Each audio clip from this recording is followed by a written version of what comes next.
হে WhatsApp guys, আমি আবারও চলে এলাম নতুন একটা ভিডিও নিয়ে। বন্ধুরা দেখতেই তো পারছেন, লোকটি একটি বাঁশের ভেলা দিয়ে একটি চায়না জাল তুলতিছে।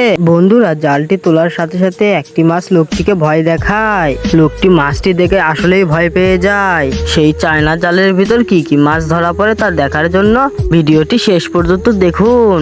বন্ধুরা লোকটিকে কি মাছ ভয় দেখালো তা দেখার জন্য চায়না জালটি আস্তে আস্তে লোকটি তুলতে থাকে। সেই চায়না জালটির ভিতর কি কি মাছ আছে তা দেখলে আপনাদেরও চোখ কপালে উঠে যাবে। বন্ধুরা জালটি আস্তে আস্তে লোকটি উঠাতে শুরু করে। জালটি গুছানো হয়ে গেলে জালটি বাঁশের ভেলার উপর রেখে দেয় লোকটি। বন্ধুরা দেখতেই তো পারছেন, লোকটি হাতে দেখাচ্ছে কত বড় একটি মাছ। তার আগে আপনাদের কাছে একটি কথা বলতে চাই, আল্লাহর এই মক্কা শরীফকে ভালোবাসলে লাইক এবং একটি সাবস্ক্রাইব করে যাবেন। আমি জানি খুব কম লোকই এই ছবিটাকে ভালোবাসে। বন্ধুরা আপনারা যারা এই ছবিটাকে পছন্দ করেন অবশ্যই লাইক এবং একটি সাবস্ক্রাইব করে যাবেন।